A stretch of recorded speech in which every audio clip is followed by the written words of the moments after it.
All right. Welcome to the Town Council meeting for September. Meeting's being broadcast live on Comcast Channel 23, and it's being live streamed on carrollmediacenter.org and on facebook.com/Carroll Media Center.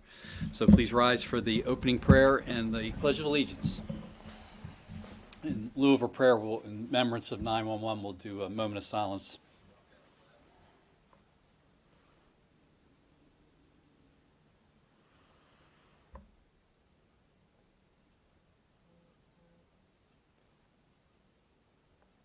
Thank you. Pledge.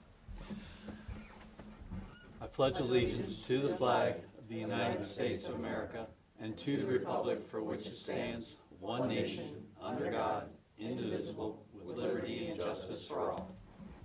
Thank you. Jim, roll call. Mayor Nevin. Here. Councilmember Barrett. Here. Councilmember Painter. Here. Councilmember Thomas. Here. Councilmember Unglesby. Here. And Councilmember Zolman is excused. All right. Minute approvals from August 15th. So moved. Second. Any discussion? All those in favor? Aye. Anyone opposed? All right. Town manager's report. Alrighty, the growth area amendment. The changes to the Hampstead Municipal Growth Area have been reviewed by the Maryland Department of Planning and the Carroll County Department of Planning. The Hampstead Planning and Zoning Commission has received and discussed their suggestions and comments.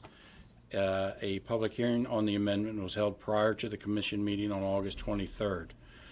The growth area amendment will be introduced to the council at the October meeting. As I've mentioned in the past, this change to the growth area is to accommodate Stag Properties and the company leasing the property, which is Penguin Random House, their request to annex into the town. Stag is where? Stag, their parent, or their home. Stag is the one that owns the property. Okay. And Penguin Random House leases from them. Under commercial and residential projects, Ridge Engineering's new facility is nearing completion, and they hope to be operational by early November. The entrance to this building will be off of the new access road into the North Carroll Business Park. This new private road will be called Legacy Drive. White Pine Construction will do the final milling and paving of the road, along with the repairs to the areas of Main Street affected by the construction by the end of this month. There will be 2 bids awarded this month's council meeting. One is for the snow plowing of Main Street, and the other is for the town fall paving project. The roads to be paved in this project include Shiloh Avenue, South Carroll Street, Mott Avenue, and West Street. The paving will be completed by May 15th. The workers' comp auditor was here on August 24th to perform the annual audit. We should have the results soon. Actually, the results, I think Cheryl got them in the mail today, but I'm not sure that we've reviewed them yet. In fact, I know that I haven't seen them. The financial auditors are on site this week gathering the remaining documentation needed to complete the 2023 financial statements. The financial statements must be completed and submitted to the state by October 31st. Judy and I attended the Carroll County Downtown's meeting on Friday, September the 8th. What this organization does, and when they consist of the representatives of the 8 municipalities in Carroll County, and they have the goal of promoting the local Main Street businesses. These businesses rotate around the municipalities, and we were happy to host Friday's meeting at Greenmount Station. The emphasis of this meeting was on the upcoming holiday season and promoting the Carroll County Passport Program. This program encourages people to purchase items at local businesses and have their passports signed, which gives them a chance to win a $50 gift certificate to the participating business of their choice. Judy will be contacting, actually has been contacting, our local businesses to make sure that they are a part of this program and passport program. They extended it this year a little longer. It'll run from the first weekend in November through December the 10th. Rental housing licenses. All rental housing licenses in town expired on August 31st. Renewal applications and invoices were mailed out in early August. To date, we have received payment for over 70% of the license renewals. A reminder mailing will be sent out to those who have not replied yet. We'll send it out the next week or so. And Christina has done an amazing job of transferring all that rental housing information into our new software and processing all the renewals. It was a huge job. How many units do we have that are rentals? So far, I think we're at 300 or so far, and we're at 70%. So, okay, I'm trying to do the math there on 2,000 units. It's close to 500. And then the last thing, with the Hampstead Merchants Association, they held their annual cornhole tournament on August 19th outside the Greenmont Bowl. It was a fun event, and the town of Hampstead team, we represented well with a second place finish. On October 19th from 5:30 to 8:30, the HMA will host the annual Vino at the Vineyard at Galloping Goose Vineyards. We're having a meeting Thursday about that, the HMA is. Hopefully they will have a order form sign-up sheet, and if so, we'll get one, and then I'm sure the town will do a table as we always do at the event. And then money raised from this event helps fund the Merchants Association scholarships. And also in December, Hallmark in Hampstead will be returning. That's been gone for a couple of years, but that's in the beginning stages, planning stages, and I should have more information on this event next month. All right, that's it. No workman's comp claims because of the cornhole tournament? Well, it was Team Limp and Gimp with the second place finish. It was me and Christina. I have a bad knee. She had a bad shoulder, but we trudged through it to a second place finish. And the team that beat us were basically professionals. So we did all right. Yes, How you many did. teams were there? 2? 3. 3. That's great. No, it's usually a good number. So, all right, Diane. There are 3 weeks remaining for the 2023 farmers market season. The last day for the market this year will be September 30th. Please follow the website and Facebook page for any announcements regarding closing day events. At the conclusion of the season, the advisory team will begin planning for the Christmas market in November.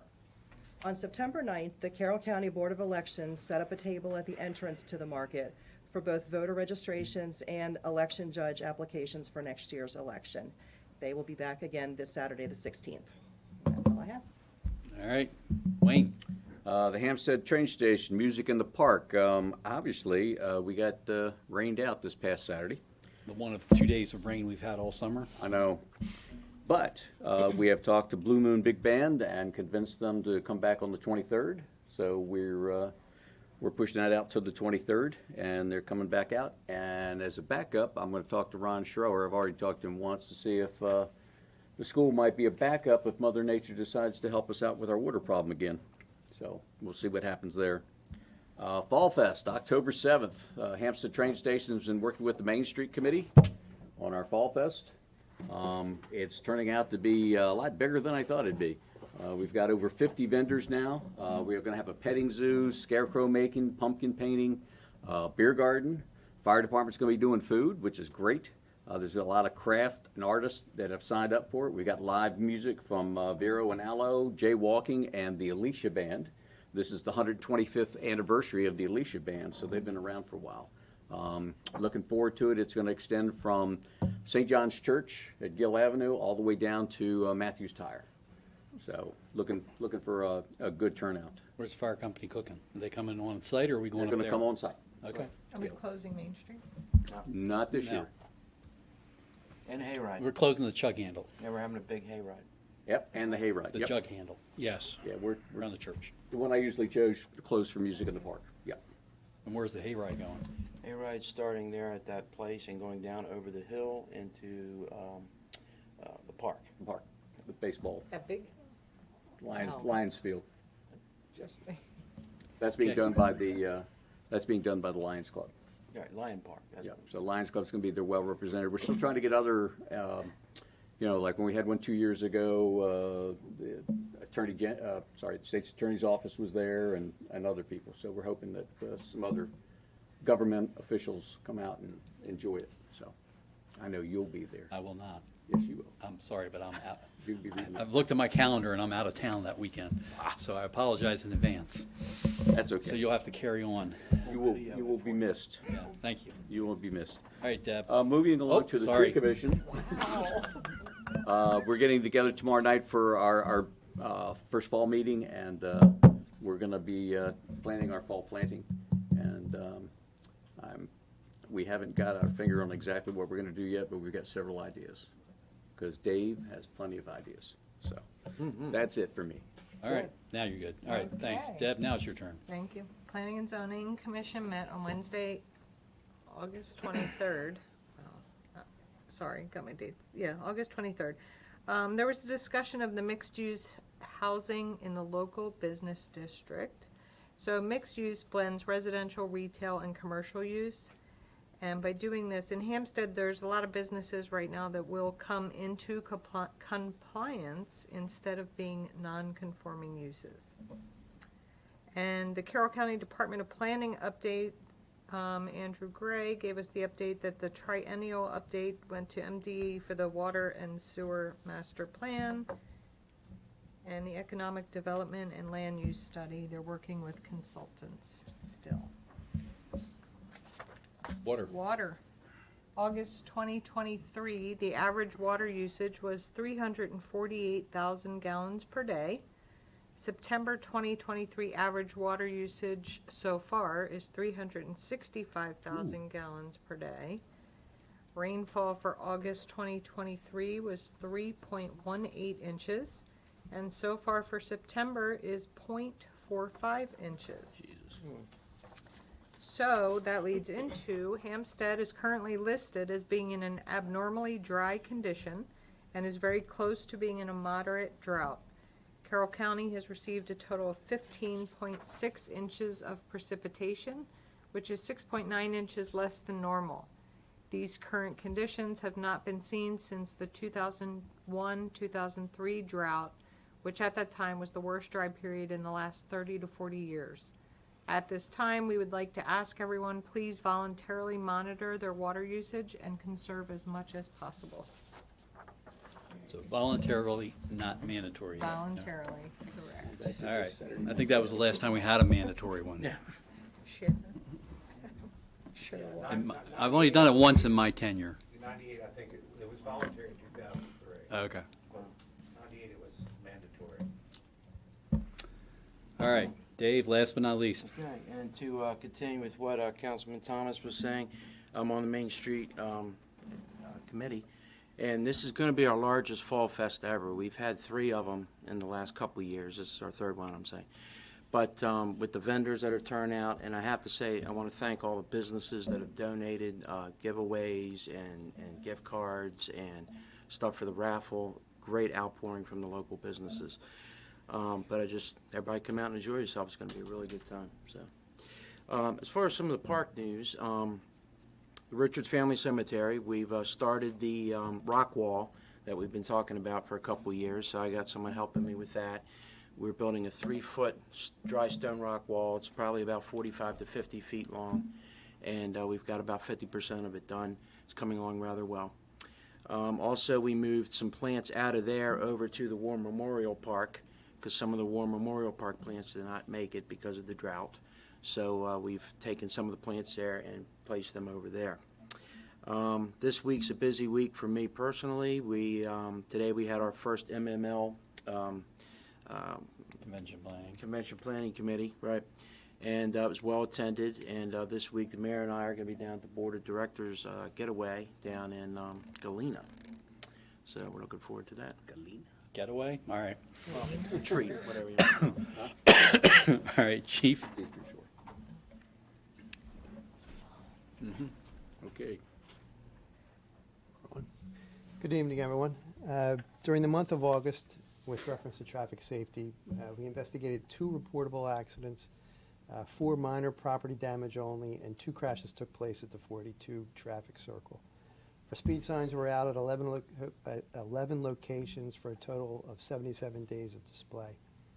With reference to traffic enforcement, selective enforcements were conducted over a 10.5-hour period. During those activities, 24 citations and 25 warnings were issued. 1 DUI arrest was also made during those. Overall traffic enforcement included 79 citations and 116 warnings. We conducted 434 property checks of businesses, schools, parks-related properties. Serious crime included 2 reports of MDOP, essentially that's vandalism, 2 thefts, 1 second-degree assault, 1 trespass, 2 disorderly conducts, and 1 burglary. With reference to arrests, there were 23 arrests conducted for 15 serious traffic offenses. And again, that's suspended drivers, unlicensed drivers, revoked drivers, that type of offense. 5 DUIs. 1 individual was arrested as a fugitive from justice on an out-of-state warrant. 1 individual was arrested for disorderly conduct as well as MDOP, and 1 individual was arrested for trespass. With reference to training, we conducted 22 hours of training, and topics included evidence processing and submission. We went through several officers their CN2 recertification. Essentially what that refers to is their ability to access the national computer system through the appropriate channels. They have to be recertified within every 2 years. We sent 1 individual through a Links administrator course. What that references is a multi-state sort of a channel, a mechanism that allows us to search other databases from other police departments. And there is a course that you have to go through to get that access. 1 individual went through his TASER initial course. We also conducted some of our biannual mental health assessments. That is one of the requirements and now comes out of the police reform acts. And we also conducted anti-bias training for law enforcement. Community events, and I referenced this last council meeting, the National Night Out, which was a success, and we appreciate everyone's help with that. The carnival for the fire department, as well as we attended the Robertsfield HOA. With reference to the carnival, I'd just like to say kudos to all our guys. That is a long week for us to pull off everything that takes place associated with policing the carnival, as well as continuing to do our normal duties during the course of the day. And although it's not listed on here, with reference to personnel, Lieutenant Gagler retired from the police department at the end of August. And on the 1st of September, the mayor and I attended a graduation of our newest officer, Jesse Burris. You'll see him out on the street. He's going through field training right now. And that would be my report. And next meeting is, Stacy plans to be here, right? We haven't heard back from her. Okay. And Jesse will be here for the formal swearing in. So to those who haven't met him, you'll meet him. Not to steal the thunder, but hopefully next meeting, there's several things we'll be doing. So. Yeah. Perfect. Any questions for the chief? Thanks. Mayor's report. Jim and I met with fiber optics guys from Antietam, and so you didn't mention in your staff notes that we're going to have a public hearing? A town hall? No, I did not. A town hall meeting with Antietam basically leading it so people can hear what they're planning to do, where they're planning to install, and when they're planning to install. So, you know, it's an ongoing process, and that's one of the things that we wanted to do. I know they did one in Manchester, so we'll do one here as well. They were only too happy to do it. And it will be on Monday, this 26th of September at 7 p.m. in this room. There you go. And we'll have that out in the Northern News and online for us. Dave mentioned the board. What'd you call it? A getaway? Getaway, but it's a retreat. So we have a board retreat down in Galena and Chestertown on the Eastern Shore coming up on Thursday and Friday, Thursday night into Friday. One of the big meetings on Friday morning where we discussed the legislative initiatives from MML this year. We had 21 of them. I'm on the legislative committee, so we had 21 of them that we reviewed, narrowed it down to 3. We got some pretty pointed feedback from the state leadership that they didn't want to see certain things this year, and so we went along with them for the most part for this year. And one thing I know we'll be studying, but I'll have more for you after we actually adopt them next in a couple of days, and then so I'll have an update next month. It was interesting at MML, the governor, it was basically sunshine and roses when we were down in Ocean City in June. And by August, when Mako was there, it was a rather austere message that we're $500 million short in the budget and don't ask for money. So, yeah, so it'll be interesting to see how things progress for the legislative session and what comes to the forefront and how we have to react. And the other thing I'll say is, you know, the one big thing that's out there that's going to cost an arm and a leg and another leg is the pathway to net zero for the state of Maryland, which got passed the Climate Solutions Act in 2021. So we have to start laying down and meeting different hurdles as we go to 2045. The first big one, I think, is in 2030 or 2031, where we have to be 60% reduced from a period of time, a few years back, where we were on track to be 50, but now they wanted to make it 60. So a lot of things have to happen. I've got a nice 6-page summary. I brought it up last month. I think one person took me up on it. If you want it emailed, we'll gladly send you. It's a nice 10-minute read. So, but there's basically lots of ideas and no money. So we'll see how that plays out in the long run for the state. So that's my report. There is no unfinished business that I am aware of. And the first piece of new business is the appointment of James Rourke as the town manager and zoning administrator. So I'll say this, when when people leave, the other opportunities pop up. And I've known Jim a long time, and I think everybody here knows that. Started when we were playing softball together at Snydersburg, and I found out he lived here and started twisting his arm and about getting involved in the town. And so he I think, eventually came on board on the Planning and Zoning Commission. And as Jim does, he always takes, he never is going to take things at the lowest level. He's always going to take it to the highest effort level and do a great job. So we went from Planning and Zoning Commission to then he becomes a town councilman running for public office, which, is always a unique experience for anybody who's ever had to go through it. And then when we had an opening for the assistant planning administrator, right as COVID broke, he basically shut down his printing business and came to work for us.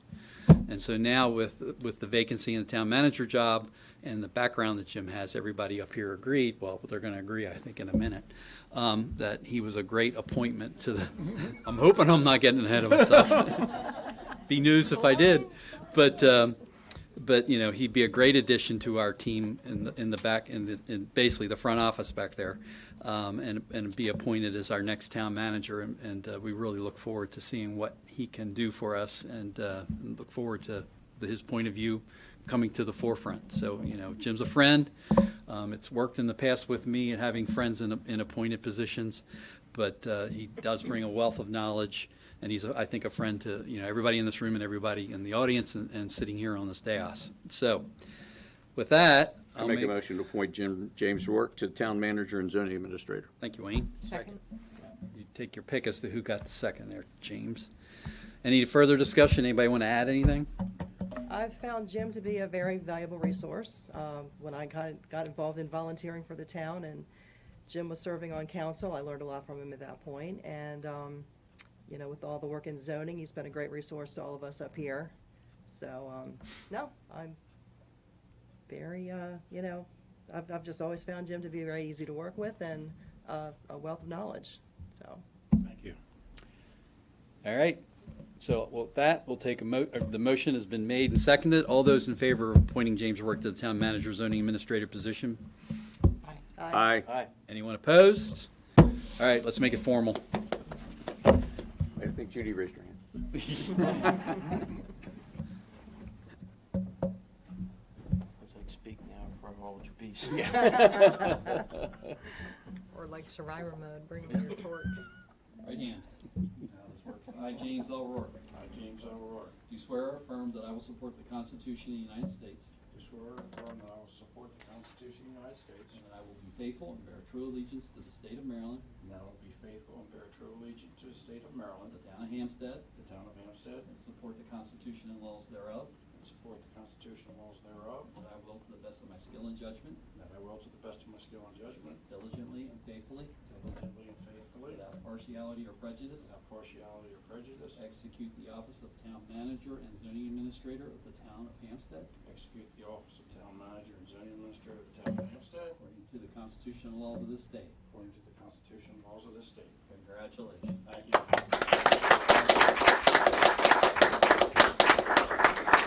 Chris, I think Judy wants to get a picture. We should have a group picture after. I followed you like I took his place on planning and zoning and then on council. So you can be town manager? How to them. It'd be the other way around. I have a job. Yeah, we'll do something to you. How's that? I have a job. You need to sign first. Yes. And Judy, you're gonna attest later too? Yes. All right. Said I can't. Well, I kinda- Usually you're getting pictures. Some kids raising those. Fellow left. I know you're raising. forms, right? And do all the other stuff, right? I just told that. Yep. She's a good kid, but she's a bit difficult. She hasn't called me in months about a dog. Speech? No speech. All right. Snowplow. Now we're back to the mundane stuff of government. The awarding of a contract for paving of various roads in the parking lot. So we received 3 bids for the paving contract, and the low bid was MT Laney, and that is the contractor being recommended to council for approval. And they've done a lot of work for us. All 3 of them have. Make a motion to approve MT Laney for the bid, $235,682. Second? Any discussion? All those in favor? Anyone opposed? Next. Be a tough one. Award of a contract for paving, award of a contract for street snow plowing services as needed. As needed, correct. So we only received 1 bid for the snow plowing on Main Street, and it was from Buffalo Construction.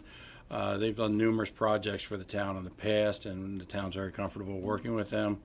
Buffalo Construction is the contractor being recommended to the council for approval. And this happens when we get what? When we get a, When we plow. when we need them, right? It's basically whenever our guys are plowing the outskirts, then this person has the Main Street responsibility. Main Street. We have not had to use the contractor the last 2 years. Unfortunately, according to the Farmer's Almanac and the Old Farmer's Almanac, not so much this year. We have. Yep. A motion? Make a motion to approve Buffalo Construction for the street snow plowing services as needed. Second? Thanks. Any discussion? Yes. Yeah. So when they're offering the salt spreader, but they're using our salt, correct? Correct, yes. We supply the salt because we have to capture their tonnage in our management plan. Okay. Something else the state requires. Yeah. All those in favor? Aye. Anyone opposed? All right, that's it for the new business. Ordinances and resolutions, which is an introduction of Ordinance 550, which is an ordinance to amend Chapter 135, Article 7, regarding uses in the BL Business Local District, and to amend Chapter 135, Article 11, regarding the minimum required parking spaces.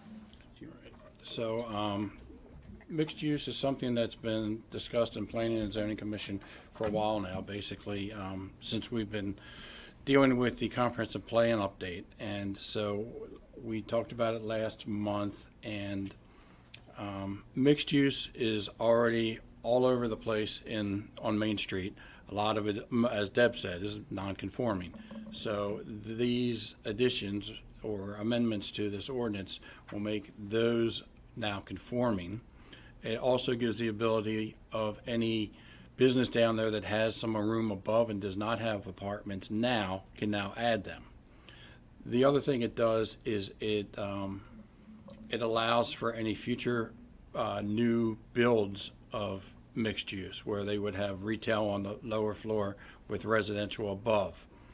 Now, that being said, we also went ahead and put some conditions into the amendment so that it would blend more with the Main Street that we have now. The first major thing was that we added that it cannot have a maximum square footage of over 10,000 square feet per floor. We also added that it could be no more than 60% residential. Normally, we thought at first of 50% residential, which would be upper residential, lower commercial or retail, but then ADA comes into play. So if you add a little bit more residential, you can have an ADA accessible apartment on the lower floor, 1 or 2. Also, we added that in the revitalization area, everything must conform to the requirements of the Main Street Revitalization Area Design Review, and anything that goes in would have to be approved by the Planning and Zoning Commission as it worked with any site plan. The other part of this ordinance is we had to address parking requirements for a mixed-use property. So we went in and we established, basically said that any mixed-use property has to meet the combined number of both uses. And then while we were doing that, we also went in and we cleaned up what was discussed in the past about breaking the parking requirements for multifamily residences, breaking into 2 separate listings, one for townhomes, one for condos and apartments. Townhomes stayed the same at 2.5 spots per townhome, And then we lowered condos and apartments from 2.5 spots per unit to 2 spaces per unit, which is pretty consistent with other municipalities around the county. So this is an introduction, so we'll have the introduction this month, we have a public hearing, and then pass it next. Correct. And planning and zoning has already given the thumbs up, right? And from what I've seen in business, mixed use is getting a lot more play, a lot more use. One of the major benefits, and especially since we now have this new Main Street, is it brings more residents into Main Street, and it makes more walkable traffic for our businesses in the downtown area especially. And on parking requirements, everybody is reviewing the old parking requirements because you end up with a lot of macadam and no cars parked on them. So is there a motion to introduce?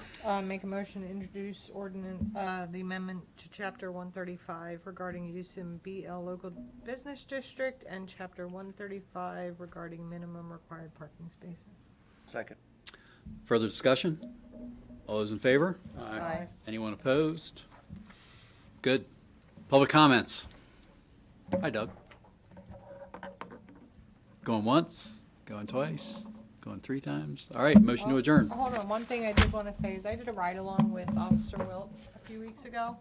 And I just want everyone to know the professionalism of not only him, but the entire police force. I really learned a lot about what they do and why they do what they do. So one of the things about, you know, we say Hampstead is such a safe place. It's because of those guys. It really is. And they're not out there looking to find the guy that's flying down the road and catch somebody going 5 miles over the limit. They're really there to keep everybody safe. So I was very impressed with the professionalism of Officer Wilt, as well as all the things I learned that all of the officers do. So thank you to you and your staff.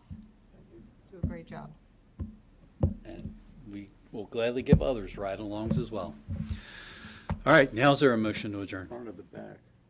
I was allowed to sit up front. Wayne. A motion to adjourn. So moved. Second.